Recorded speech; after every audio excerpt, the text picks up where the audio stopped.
Hello મિત્રો, આજે આપણી જોડે છે આ સેમસંગનો ફોન અને આ છે આઈફોન. આજે હું તમને આની એક ટ્રીક બતાવું જેમાં કોલમાં બેકગ્રાઉન્ડમાં આપણે આઈફોનમાં આવી રીતના માત્ર ફોટો જ રાખી શકીએ છીએ અને આ છે આપણો સેમસંગનો ફોન જેમાં તમે આવી રીતના કોલમાં બેકગ્રાઉન્ડમાં વિડીયો રાખી શકો છો. હું તમને બતાવું તે કઈ રીતના રાખવાનું. હવે આપણે પહેલાં તેના માટે સેટિંગ ખોલવાની છે. ત્યાં સર્ચ આઇકન પર ક્લિક કરી અને કોલ સર્ચ કરવાનું છે. કોલ સર્ચ કરશો એટલે અહીં પહેલા જ નંબર પર કોલ બેકગ્રાઉન્ડનો ઓપ્શન આવી જાય તેની પર ક્લિક કરવાનું. પછી અહીંયા ચોથા નંબર પર ઓપ્શન છે કોલ બેકગ્રાઉન્ડ. હવે આવું કંઈક એનિમેશન આવી જશે. આમાં આપણે અહીંયા બેકગ્રાઉન્ડ પર ક્લિક કરીશું.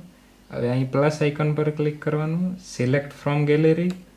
હવે તમારે જે પણ વિડીયો બેકગ્રાઉન્ડમાં મૂકવો હોય તેની પર ક્લિક કરો તો આવી જશે આવી રીતના. પછી સેટ એઝ કોલ બેકગ્રાઉન્ડ પર ક્લિક કરો એટલે તમારું એનિમેશન થઈ જશે, જે પછી કંઈક તમને આવું દેખાશે, આવી રીતના જોવા મળશે. અને આઈફોનમાં આવું ફોટાવાળું જે અહીંયા વિડીયોનું સેટ નથી કરી શકતા, આ આપણા એન્ડ્રોઈડમાં જ થઈ શકે છે. Thank you.